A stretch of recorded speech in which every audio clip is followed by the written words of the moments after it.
Ассаламу алейкум, урматтуу мекендештер, арбаңыздар, силер менен Кыргыз диаспора кеңеши. Бүгүнкү биздин силер менен болчу маек бул балдарды мектепке орноштуруу боюнча. Барыбызга белгилүү болгондой, Россия Федерациясында, анын ичинде Москвада биздин мекендештер жылдан жылга көбөйүп, балдары 1-класска барып, анан кийин сентябрга келгенде көп ата-энелер ушу балдарын мектепке киргизе албай калган учурлар кездешүүдө. Ошон үчүн эртерээк силерге айтып коелу деп чечтик. Балдардын билим берүүсүнө ата-эне биринчи ирет милдеттүү, элчилик милдеттүү эмес, диаспора милдеттүү эмес. Ар бир ата-эне балдарды чоңойтуп, мектепке тапшыртып, билим берүүгө ар бир милдеттүү. Ошон үчүн мекендештер, кандай документтерди тапшырабыз, каяка тапшырабыз, силерге толук маалыматты берип коелу. Биринчи ирет ушу балдарды мектепке тапшырардын астында эң биринчиден балдарга дагы, ата-эне өзүңөргө дагы регистрацияны жасатыш керек.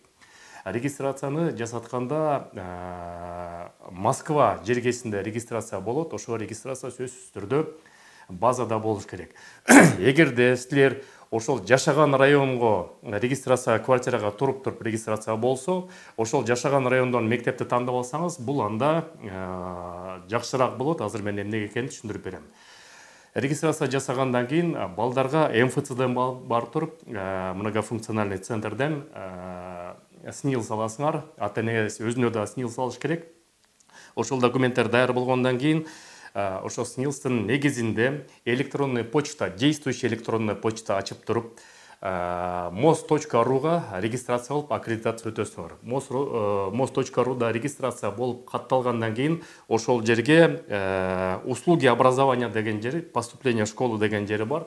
Ошол жерде первый класс деген жакка басып туруп, ошого баланын регистрациясын, паспортун болсо, миграционный карточкасын, СНИЛСын, ата-энесинин паспортунун СНИЛСын сканерден өткөрүп туруп, сканерде болсо мобильный телефондо эле сканер деген приложение бар. Ошону көчүрүп алып, ошо менен mos.ru'га жүктөп туруп, анан кийин кайсыл мектептерди тандайсыңар, 3 мектепти тандап туруп, дополнительный деп туруп, ошол 3 мектепте заявка жөнөтөсүңөр. Заявканын силерге жообу силер жана көрсөткөн электронный почтаңарга кайра 14 күндүн ичинде келет. Ошо 14 күндүн ичинде келгенден кийин сөзсүз түрдө ошолда ответти же болсо силерди ата-энесин собеседованияга чакырат, же болсо отказ деп келет.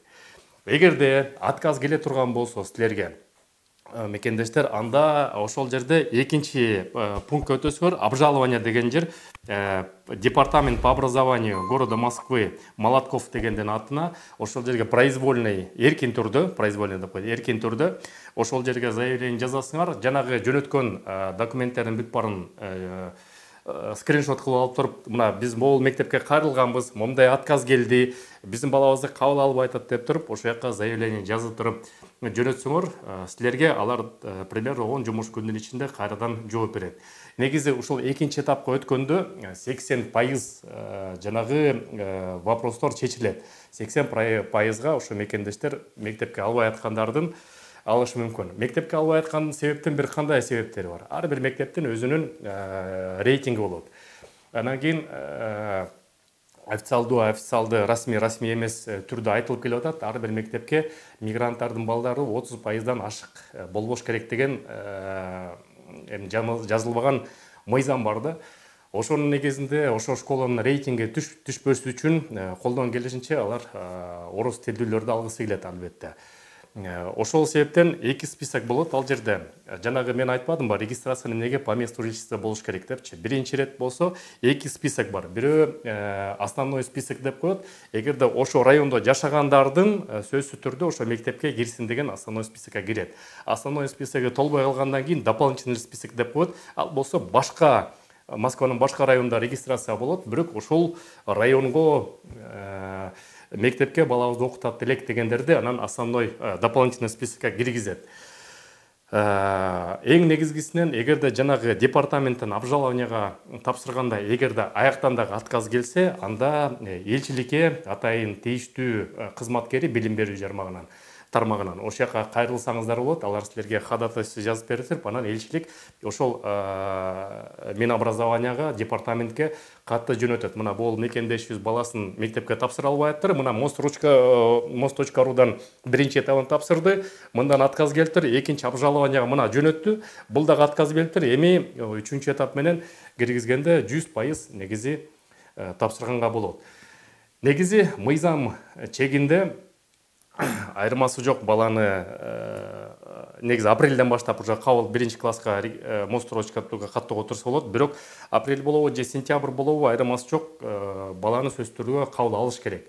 Бирок көп мекендештер ошол отказ берип койсо эле экинчи барбай болот. Анан кийин көп мекендештердин балдары биринчи класстан билим албай калат да. Ошон үчүн ата-энелер эртерээк убакыт бар, сентябрга чейин колдон келишинче азыр бүгүнкү күндөн баштап ошол бүт документтерди тапсырып туруп, интернеттен ошо отзыв деген жерлери бар. Как поступить ребенку иностранному гражданину деп Google'дан набирать этсеңер толтура маалымат чыгат. Ошолорун берип туруп, балдарыңарды билимсиз калтырбагыла мекендештер.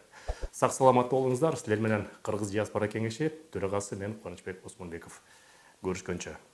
Мекендештер, дагы кайрылып кетчү нерсе, Кыргыз диаспора кеңеши мамлекет тарабынан эч кандай каржыланбайт. Ошон үчүн ар бир жасап аткан жумуштарыбыз юристтердин кызматы, башка өкүлдөрдүн кызматы өзүбүздүн чөтөгүздөн чыгарган каражат менен камсыз алмакчы. Жакын арада Кыргыз диаспора кеңеши чечим кабыл алдык. Фонд түзүү боюнча ошо фондко силер өзүңөрдүн салымыңарды кошом десеңиздер, диаспорага салымыңарды кошом десеңиздер, биз кубанычта болобуз.